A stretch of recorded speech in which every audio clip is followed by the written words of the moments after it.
15th of July 2024. I just want to show you this book, Top While in front of Women's Action Group. Just a Pit Lass by Heather Wood. It's been out about 3 or 4 months. There's Heather. I'm pleased I could call her a friend and a lovely person and a diamond of a woman, as is her husband John. He's not a diamond of a woman, he's a diamond of a bloke. But Heather was speaking at Durham Miners Gala on Saturday, and there were loads of speakers, and it was pissing down with rain, and the only person I was ever going to record was Heather. Listen to this speech, and it's a sort of speech where she's not speaking at you, she's speaking to you like you are a friend, like everybody in that crowd. She spoke to them like they were a friend, and 99% of them were. So have a listen. If you want the book, I think it's a tenner. Amazon, all good bookshops, I would think. Thank you. Well, follow that. Alan Marcham was brilliant, wasn't it?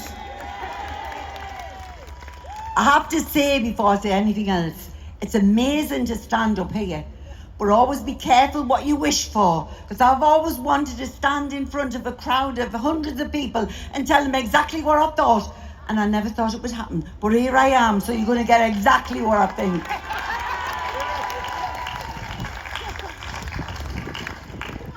I want to start by telling you a story. People who know me know I collect stories. But this story is about the Gala, and to me it sums it up. Gala day in Easington Colliery. The band's playing outside the old folks' home. Out comes my great aunt, May Barker. She grabs me mother's arm and they're doing a jig to the brass band playing. And me Aunt May is shouting, "It's Durham Day today, it's our day. You can do what you like today. You can stand on your head if you want. It's our day."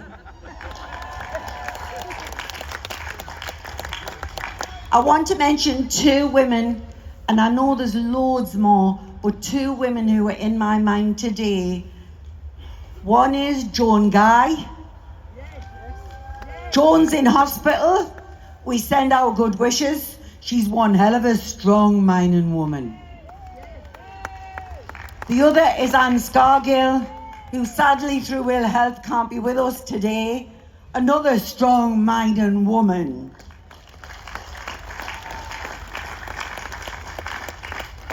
I've come to the big meeting. For me, it's the big meeting. Some posh folk call it the Gala. Colliery folk call it the big meeting. I've come here since I was a bairn. Me mother used to help in the Labour Party tea tent, and I'd be playing outside until the speakers started. And she'd come out and say, "Sit down, Heather, be quiet, listen to the speakers and you'll learn." I'll tell you what, I learned a lot from listening to those speakers. But I never for 1 minute thought that about 60 years later, I'd be standing here being one of those. But you know, it's not about me. I'm conscious I can see women that I know all around here that have contributed to our communities and contributed to campaigns all over the country, all over Britain. You all know who you are. And I'm proud to be standing here representing them. But I'm humbled as well, because I'm one mining lass, I'm one pit lass. There are thousands of pit lasses. People ask me, they still ask, believe it or not, why did you fight? Why did you stand? I tell you, we had 2 big reasons. One was jobs. We hated the pit, but it gave us work. As my dad would say to me, it was hard work, it was dirty work, but by God it kept me family. Incidentally, he died of emphysema and chronic bronchitis. That's the price of coal. We also fought to save our communities. And my friends know my thoughts about our communities. Mining communities were special because we loved each other. We stuck together. We helped each other. We were there in solidarity with each other. We had everything, But it wasn't British Coal or the mine owners who gave us all that we had. It was the NUM, it was the Miners' Union. We had, long before I was born, but we had a mini NHS in Colliery Villages because through the union they paid for their own doctors. We had our service, and that's why we'll fight for it more today. We had our community centres, our miners' welfare halls, the hub of our community. We had our recreational facilities. We had it all. And that woman wanted to take it away. I hate to say her name. I nearly swore, and I've been promised I wouldn't swear. But I will say her name, Thatcher. Do you know, I hated her then, and I hate her more now. But I remember in the strike, our then vicar, some of you might remember him, Tony Hodgson, fantastic guy he was. I said to him, Tony, I'm a Christian, and Christians shouldn't be saying they hate anybody. And he said, I said, but I hate Margaret Thatcher. He says, Heather, special dispensation. So I feel no guilt in saying, Margaret Thatcher, wherever you are, I hate you.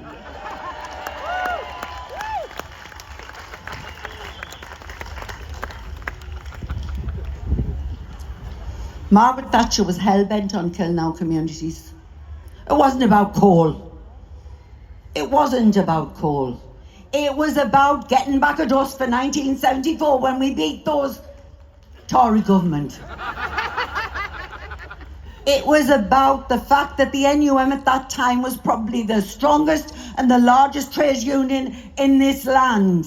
It was about trying to wipe us off the face of the earth. Well, if there's any Tories among us, well, I dare you to put your hand up. But if there's any there, she did none of that. She took the pits. Yes, she did. She decimated our communities. Yes, she did. But she didn't kill our spirit. We are still here. And you know, we're stronger than ever. We're stronger than ever. Because we are not simply fighting as miners, miners' wives, miners' families. We are trade unionists. And all trade unions are here today celebrating, standing together in solidarity. I keep thinking, you know, 40 years. 40 years? It's only yesterday when I said, we have to involve the women. If you get the women on the side, the strike will last. If you don't, they'll make them go back to work. Because believe it or not, women ruled in our communities. We just let the men think they did. Women have been the backbone of our communities forever, for as long as I can remember. My mother, my grandmother, going back, and everybody who's here who's from a mining family knows that women were out there. They stood up to the plate. They were at the forefront of every battle. They were the organisers, and they're still the organisers. Those women in that strike, I pay tribute to each and every one. My husband wasn't a miner, but I'm from a proud mining family. We weren't on strike, but we supported everything they did. And can I tell you, I saw some pain, some suffering. I saw it all. But through that pain and suffering, there was love, there was care, there was understanding, there was solidarity.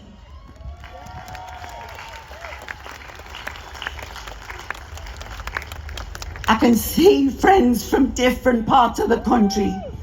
I can see it all, and I'm so proud to be standing here on behalf of you all. We think, I've got the NEU, do you know they made us an honorary member of the Durham NEU? I'm chuffed. But again, that's me, but it's not really Heather Wood, it's all of us. Women did so many things in the strike They started out, they only wanted to provide food. I say only, but that's important. Fill the Benz's bellies and everything will be all right. But as the weeks went by, bit by bit, it was, shall we go and talk to the BBC? I've got an interview with ITV. Heather, I'm writing a story. I'm getting a book published. They did all that. They acted in plays. They took part in films. They did the lot. But then came the picket lines. Betty Cook. We stood beside those men and we saw what those police did to our men, and we were part and parcel of what the police did to our communities. Thatcher paid them, she instructed them to come in and do what they pleased with us, and by God they did. But again, I pay tribute to Betty Cook, Barnsley. Betty had her knee broken by a police truncheon on the picket line. Aggie Kerry, I hope she's here, There she is!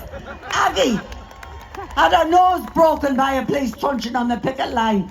Doncaster, love ya. Florence Anderson, sadly no longer with us. Eppleton Support Group, amazing woman. Picked up off the picket line, thrown in a van, charged and convicted of throwing eggs. We learned the true meaning of solidarity, didn't we? We know what it is to stand together. And we will continue as women to fight to make sure that we all stand together. And I have to say this, I'm known for me plain speaking.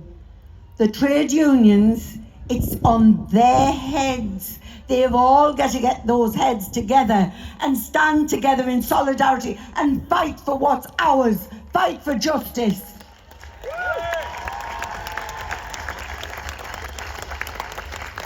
We're here today, we're celebrating, we're commemorating our struggle. We fought the state, didn't we? We fought the state. We were the enemy within, and we still the enemy within, and I'm proud. We laughed, we cried, we were happy, we were sad, all those emotions, but we suffered them together. We're also here to inspire younger people, particularly women. We want them to understand and to see that through standing together, you can do great things. Now I have to tell you, Stephen Guy's sitting behind us. He warned me, he's got a catapult in his pocket.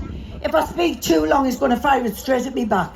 I want to see him try, he's not that brave. I can hear that voice there, I know who you are. I just want to, on behalf of all the women who took part in that dispute, I want to thank, and that's what's happened this year, we've met so many people who helped us. You know, Mr. and Mrs. Cherry, Enfield, 97 Ovedale Road, Enfield, Essex. They're both dead now. 40 years later, I remember their address. And they had the biggest loft. I think it was bigger than Buckingham Palace, because everything we wanted was in their loft, and they sent it up to us. Bev Wood, Birmingham. He's probably dead now, but he sent £1 a week out of his state pension. £1 a week in 1984. Dave Bedell, one of the best socialists I've ever met. SOGAT member. Dave Bedell did all sorts for us. And I remember one day, he came into our kitchen. You know the hospital trolleys, the double-deckers? It was full of hams, big joints of ham, steaming like, I nearly swore, steaming hot.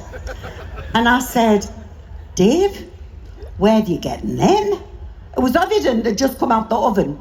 And Dave put his finger to his nose, he goes, ask no questions, get told no lies. I never asked again, and by God, we enjoyed the ham. I want to say thank you very much to every person who helped us. We will never forgive. We'll never forget, though. We'll never forget the kindness and the solidarity that was shown to us. And to me, before I go, sorry, Stephen, but before I go, my friends who are out there fighting for a ceasefire in Palestine, I hold my hat up to you.